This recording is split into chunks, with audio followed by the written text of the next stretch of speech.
Hi, it's Chris Titley here, and in this week's episode of Scoreboard, I'm joined by Sandy Brondello. Sandy, thank you so much for being part of this series. Oh, thanks for having me. Sandy, for the listeners that don't know, about 10 days ago, you were the coach of the New York Liberty that won the WNBA title, which is huge for women's basketball, huge for the city of New York. How are you feeling? Feel pretty good. It's been a massive year, but it's been one of the best. It's going to be hard to top that. Obviously Olympic bronze medalist with the Opals, and then being able to create history and win the first championship for an original franchise in the New York Liberty. So it's been great. Still have to pinch myself. I'm still on cloud nine, but really, really happy that we're able to win. Before we go to the week of celebrations and what happened, I'm going to take you back to 20 seconds to go in Game 5 when the Minnesota Lynx were dribbling the ball down. They were up by 2. They had the ball. There was a sort of a 4 or 5 second difference in the shot clock. You're sitting there as the coach. What are you thinking? Yeah, look, at the moment it's just trying to get a stop, and get the ball back so we have another opportunity to tie the game. I think it was a hard-fought battle. It's quite the series. It'll probably go down as one of the closest series in the 28 years of the WNBA. And, as a coach, just staying calm, controlling what you can control. And I think defensively, the players were tired, to be quite honest, Game 5 with the schedule that we had, but they competed so hard. Not a lot of shots were made, so it was really a defensive grind. So I was back in our defense to get another, opportunity to go down the other end, and, we were able to tie the game. And Sandy, as a coach, I remember you saying in sort of previous interviews that you love big moments. You love the excitement, the pressure. 2 questions on that. One is why, and the other one is, through your career, how have you come to grow into loving big moments? Yeah, look, obviously very, I'm quite anxious going into the game, but when I get into the game, I'm quite calm. And I think I've been able to develop that over the many years purely because being in that, experiencing it. This is my 20th year being a pro coach. So I suppose with those experiences, you kind of learn what it's like to be in the moment. As a player, I love those moments. As a coach, I enjoy them as well. And sometimes, I make good decisions. Sometimes I don't, just like as a player. Sometimes I put the ball in the hole and sometimes I didn't. But you always try and do your best in that moment. But I've learned to stay really calm, to make sure that I keep the players calm and keep it on task what's at hand. And Sandy, people talk about relationships with people over time, and people get married and they have partners, etc. But not a lot of people talk about relationships with other intangible things like basketball. Can I talk to you about your relationship and how you describe your relationship with the game of basketball? Yeah, it's the love. It's one of the loves of my life. I mean, obviously I'm married to my children. I mean, they're extremely important to me. But the first time I picked up a basketball at the age of 9, I just kind of fell in love with it. I found, my haven on the court, quite a shy kid growing up in a sugarcane farm outside of Mackay. But on the court, I was fierce and very competitive and driven. And, it allowed me so many opportunities, and I always wanted to be the best player I could be. I was never trying to be something that I wasn't. There's a lot of discipline, a lot of sacrifices to get where I am, but nothing that I would change. And it's great now to share it. Obviously, my husband is on my staff as an assistant coach role, and obviously our children just love what we do. And even at the age of 56, I have as much passion as I did at the age of 9, and both as a player and a coach. And I suppose from a basketball point of view, you can be an individual player, but also you're part of a team. So there's 2 different things there as well. Where do you reckon your competitiveness came from? Yeah, look, I was really into track and field as a young age. I was an Australian champion in long jump at the age of 12. I was competing all the time, but I didn't have that absolute love and joy for it. It was an individual sport. I suppose basketball, why I gravitated to that, it was because of the team sport is going to doing these challenges with your teammates. I got a lot of satisfaction out of that, being successful, the highs and the lows, having someone to go through that, having those experiences in an individual sport. It's just you. And I felt, obviously I put a lot of, individual, even if it's a basketball, it is still you still want to do well. You have your roles to play and, you have your highs and lows, but you can get to share it with your teammates. And I found that, for my personality, that's what I, got the best out of me. And I just love the competitiveness out of it.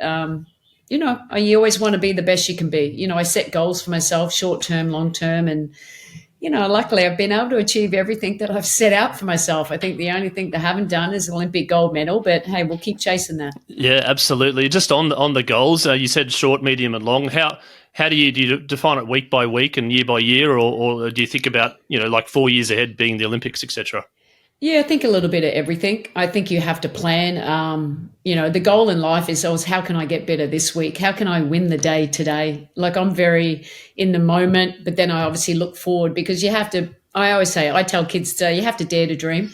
I never thought I could get here. I'm a sugarcane farmer's daughter, and I'm coaching in New York, the Mecca of basketball, and one of the biggest cities in the world. And I get to coach my home country. So anything is possible. It's that dedication as well. But I think it's important along the way. You have to actually have those goals, because you have to, you have to have something to aspire to do.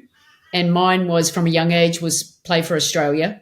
And then, once I realized it could be professional, and it was that, it was a stepping stone. But it's more the individual goals is how I can be better on and off the court. It's more about obviously the physical preparation, but also the mental preparation, which I took, the mental imaging that I thought was extremely important for me as a player and as a coach.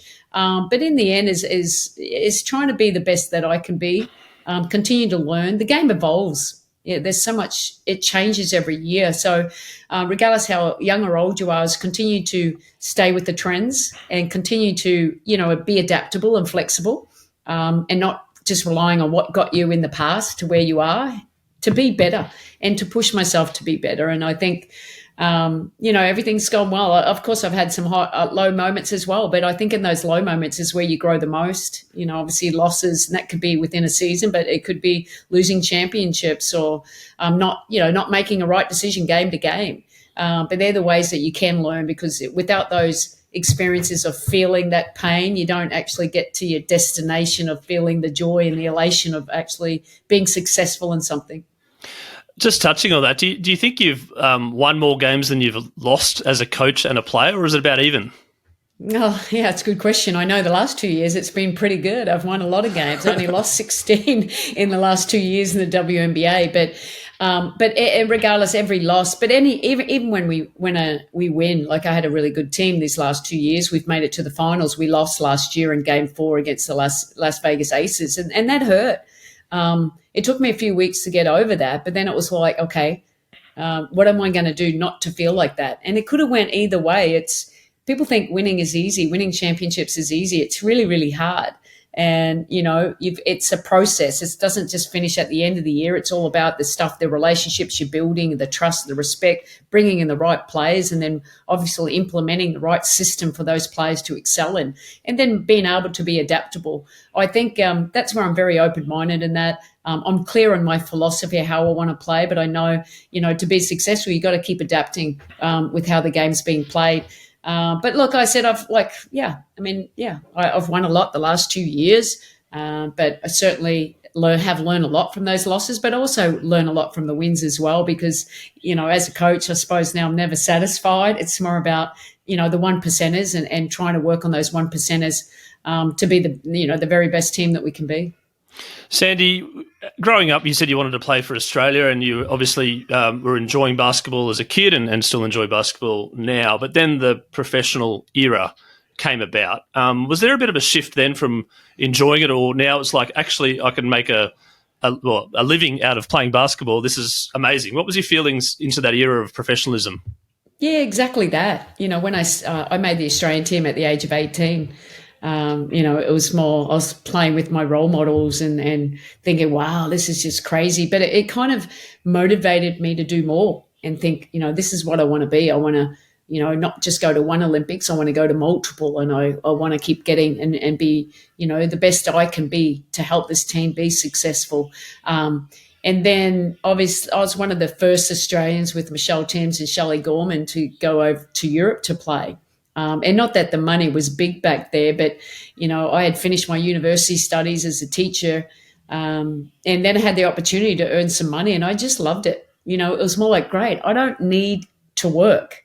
I can just focus on being the very best basketball player, getting the recovery and everything, and making sure that I'm, at the top of my game and continue to grow. And, I just loved it. I loved the lifestyle. Not everyone loves to go overseas and play in Europe. I left home at the age of 17 from Mackay, and, at the age of, I can't even remember, 1992, I don't know how old I was then. I can't even remember, it so long ago.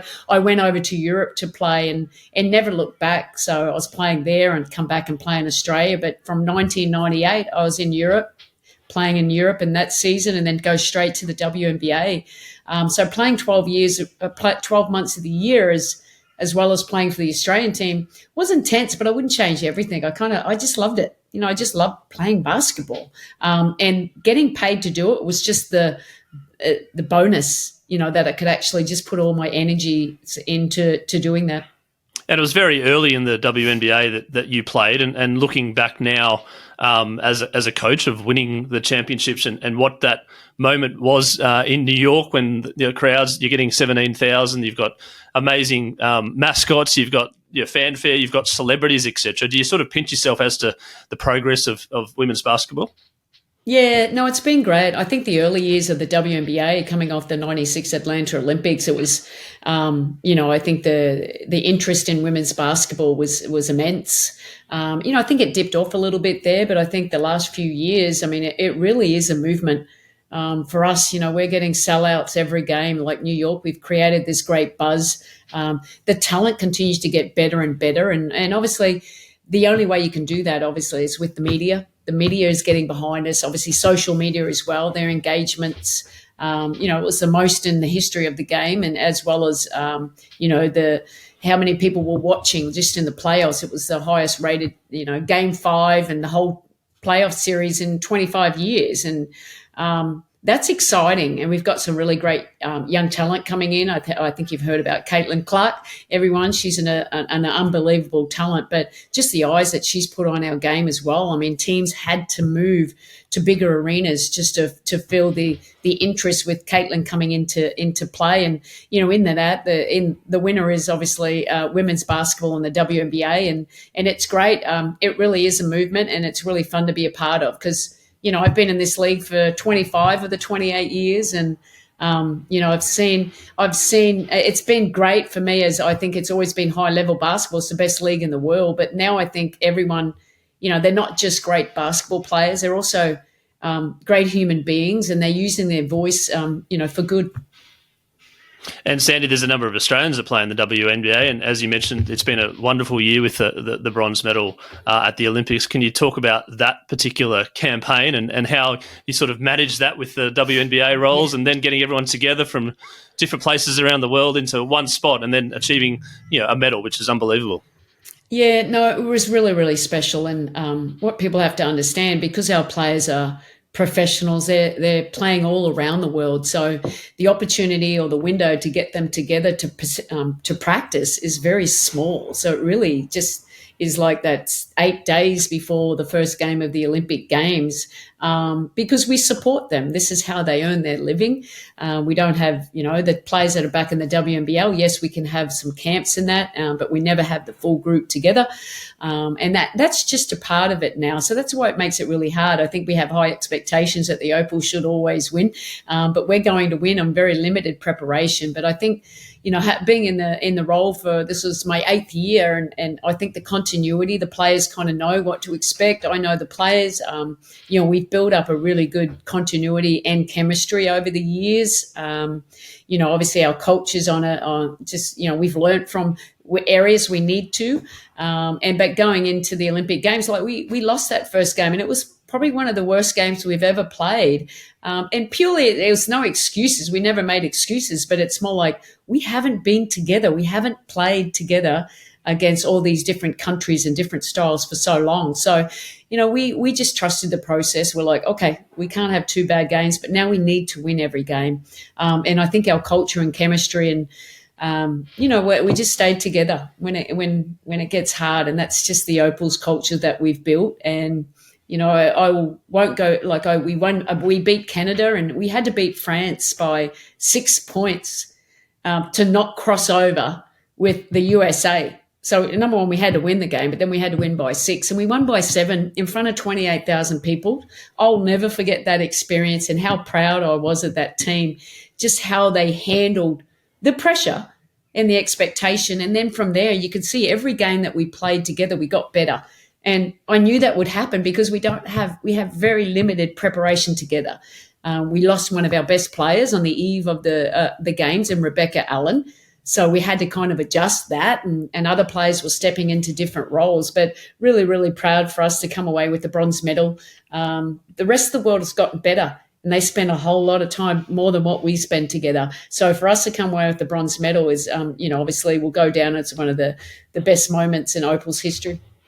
Sandy, you mentioned trust the process. The process is I'd imagine, broadly speaking, comes from the coach and the players and the ideation of like, okay, we've been here before, we know what to do. But a lot comes from the coach. I'm interested to know, as a player and then now as a coach, how the mindset has shifted in terms of now being a coach and actually seeing these people out there going, actually, this is what I think you should do, and then it does pan out or it doesn't pan out. How do you feel as a coach? Yeah, look, I think it's actually quite similar in both, because as a player, like you're trusting the process of, reading the game, learning the game, understanding what your role is in that game, like to be the best team. And it may be a starter, it may be coming off the bench. Now, obviously, as a coach, I have to manage 12 players and work out, what works together. And with our limited preparation, I was still working it out too, especially when you lose a key player leading into the tournament. That was tough for us. And we had some other, little injuries we had to navigate around. But I always say we have to trust the way that what got us here. I thought in Brazil to qualify, we made a lot of steps forward. We knew we could get better, but it's just staying confident in who we are. And, a lot of that is leadership. It's not about X's and O's. It's making sure you give them a great game plan, and you go out there and you just back them and you give them confidence but you lead them, trying to make the right decisions there. And I was really happy. It's not just about me. I have a great coaching staff as well, just preparing these players for as best as we can. But I will give credit a lot to our captain, Tess Madgen.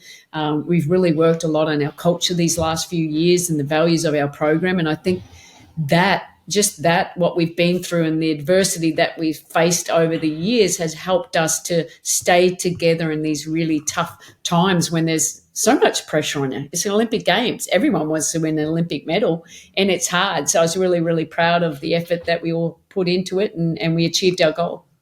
Is there times there where the resilience of the losses and all the learnings that you've had, and obviously winning with New York a little bit, then the Olympics, this sort of the emotions of like, this is really pure dopamine. This is fabulous, right? This is what it's all worthwhile for. Yeah, no, it is. And wow, it's been quite a journey. Obviously we had a hiccup in Tokyo, and then, obviously not being able to practice and spend time together, and everyone knows the story, what happened there. We lost a key player in that too. But it allowed us to reset and navigate, like, okay, what do we need to do? And it allowed me, it's like, okay, now we have to bring the right players in. Sometimes it doesn't mean about the 12 best players. It's the 12 best players that fit together, that fit into the culture and fit into the style of play that will enable us to play at our very best. And that's what I enjoy, just the process of putting that together. And hard decisions have to be made along the way, which is, that's probably the hardest part of my job, is making those decisions and telling players and essentially, killing their dreams. And so I hate that, but I always, try and be very honest and fair, with what I'm doing. But I think, we learn from all of our, experiences, and, we are a resilient group. But I think that's a part of the Australian mindset. That's, we're Aussies. That's what we're going to do, whether it's a small country, but, we have huge expectations, and we believe in the next person beside us, and that trust and commitment, it really shines through. Speaking of Australia, are you coming back in the off season to come back to your roots? Yeah, I am. I'm coming back in 3 weeks, actually. I look forward to it. Obviously as the Opals coach, I come and start looking at the WNBL, what the players are, and there's obviously a transitional period and changing of the guard a little bit, I suppose, but also to come back and see my family. My parents are getting a little older now, so I try and spend as much time as I can every year with them up in Mackay. And my son actually just moved back. He moved back to Melbourne to finish his schooling, so he's finishing year 11 at Templestowe College at the moment, living with one of my good friends. So I'm excited to go back and spend some time with him and watch him play and share his basketball journey. Sandy, just touching on that, there's obviously domains outside of basketball, which is your life, which is family and other things. How do you go about balancing that, and obviously having a son across back here in Australia, which is pretty tough. Yeah, no, it is. It is tough. My husband being a professional coach, that certainly helps. I have the support there, and now we get to actually, be together. But our children were back in Phoenix because that's their home. They didn't, we don't live full time in New York. We lived there for the season. Now we're back in Phoenix. Our daughter goes to school here, so we're enjoying that. So in the summer, she flies in and out. We have the nanny that takes care of him, and our son was a part of that too. But, he wanted to go. It was his decision to move back to Australia, and we totally supported it. I think it was great because I think basketball development there will help him to be the best player that he could be. So I'm excited about that journey. But, this is something we've done all of my career since I've been a mum. The kids love being a part of this journey. Obviously, it's tough at times. This is, I'm number one, I am a mother, and that's the most important thing for me. But I'm also a coach, and I'm just very grateful that I have a lot of support around me. It allows me to do both, and hopefully I do a good job of both. Kids playing basketball these days, there's dreams and aspirations to become professional, and there's a lot of seriousness that goes on. And at our growing up, there probably wasn't that level of seriousness. There was a lot of enjoyment to try and get to the next level, and there wasn't sort of $1 million checks and all that sort of stuff. What's some advice that you can give to kids these days that have aspirations of obviously playing in various leagues around the world, but might not get there, but also just want to continue to go out there and play as hard as they can to go and get there? Yeah, look, I think the most important thing, basketball is a game. And I have to remind players again, like, this is a game. Even when we lose, it's like the sun's going to come up tomorrow. That's the thing. So it's more about, it's going to help us. And I think basketball is great because it shapes your life as a human being, because you go through, it's being a part of a team. Obviously everyone having different roles and fitting in, and that's life, isn't it? I think, when you the highs and the lows, that prepares everyone for life. But, in basketball, not everyone can be a pro, but all I can say is if you want to, you have to still make sure you have joy playing it. It shouldn't be a job. I mean, I still have joy. If I didn't enjoy it, I wouldn't do what I do, because it is a sacrifice. At times I have to be away from my family, which is really quite hard for me, but I love the joy that it brings me, but also the joy it brings my kids. And that's probably what I'd, tell everyone out there is, like, make sure you're enjoying it. And some days are going to be harder than others. Some days are going to be more rewarding than others, but it's more, put your short and long-term goals and do your best. But if you don't get there, it's failure doesn't mean you didn't get better. And I think, I think there's too much of, no one's a failure, because if you do the best you can be, that's all you can ask. And that's all I tell my children. Brody's 17, he wanted to do this. It was better for him. And I'm like, okay, you go do it. And, we'll support you from afar, but, just do your best. And I tell my daughter, she's 14, and that's the same thing. Like, do your best. I think when they start putting more pressure, and especially when parents are, and I'm a professional coach, I put very little pressure. I try and support him. I try not to overstep him. I try not to overcoach him. I try and be a parent as much as I can. Now, obviously, I'm going to try and teach him some skills. That's sometimes a little bit hard, but in the end, don't forget why you play the game. Sandy, I'm going to focus on you a little bit to finish in regards to characteristics and traits. One thing I want to ask before we get onto that is, when you're at your peak of your playing performance, what did you think you had that others didn't to be the best at what you were doing?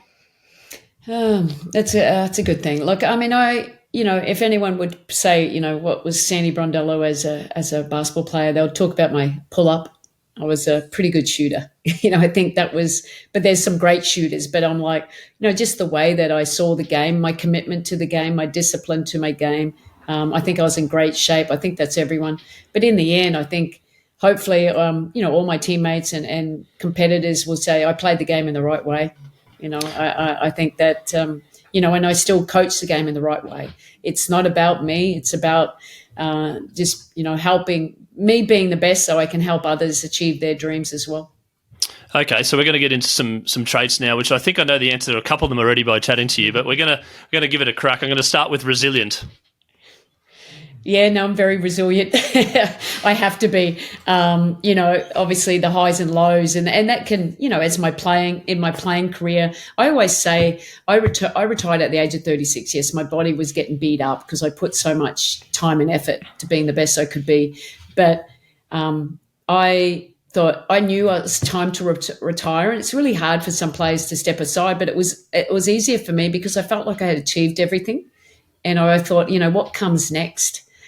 So I think, I've handled some adversities.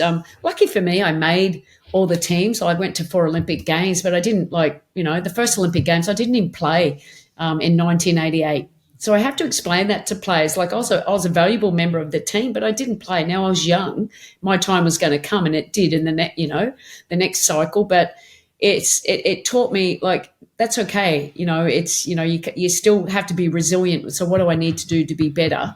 But understanding I had a role to play and everyone's still important. So it allows me, I think, as a coach, because I've experienced so many different things and playing at the highest level. But yes, I was a starter, but I was for professionally always in club teams, always a starter, but national team, not always.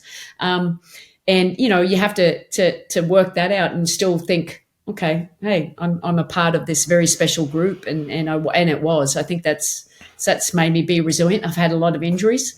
I think the resiliency to come back there, but I think the resiliency to continue to stay the course and continue to focus on not trying to be better than the next one beside me, is trying to be the best I could be.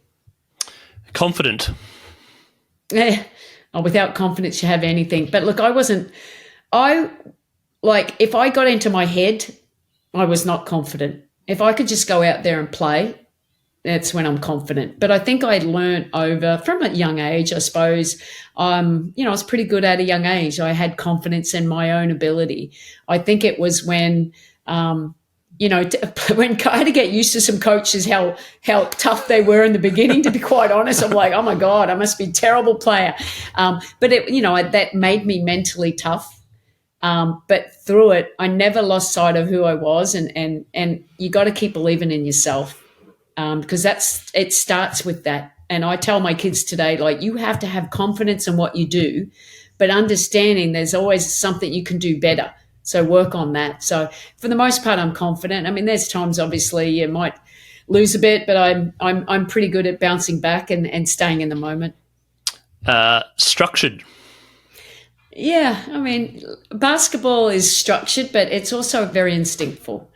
And that's why I think that's what makes players special. I was an instinctful player. I could read things before it happened. Now, structured, obviously, in my preparation and how I got to be where I was. But on the court, I had a good feel for the game. So, probably more instinctful than structured. Nervous?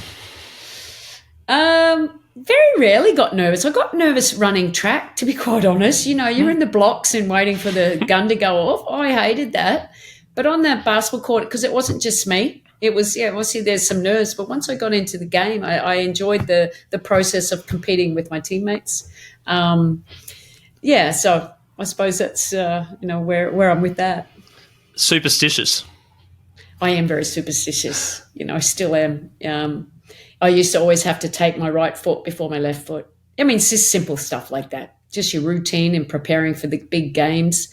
As a coach now, but I did notice once this year when I write on the board before the game, and I usually have 2 colours. And I one day, and it was a big game, I realised I didn't change the colours up. And at one stage, I'm like, oh, should I redo it? But I didn't. I was like, that's being silly now. Come on. But yeah, a little bit superstitious. Serious.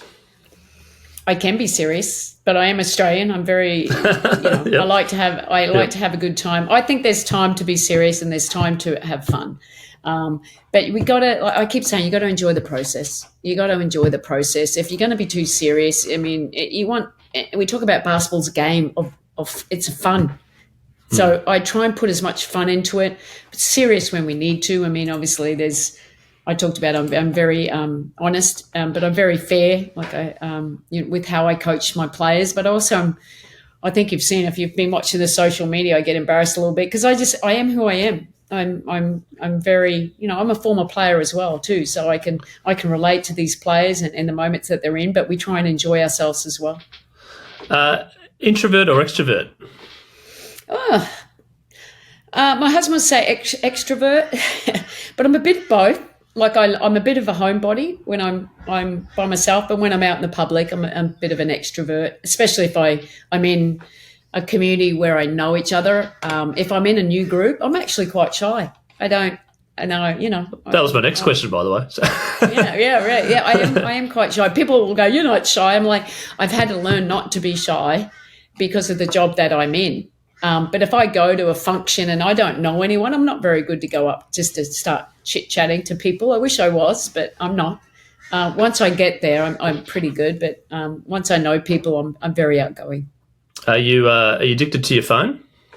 No, not really. Not as much as my kids and many others. Yep. And just finally, the experience around New York, amazing. Obviously, one of the most vibrant cities in the world. You had the mascot. You're meeting celebrities. What's one take out of the last week or so, Sandy, that you think, oh wow, you just again another pinch yourself moment? Well, winning Game 5 the way we did. We're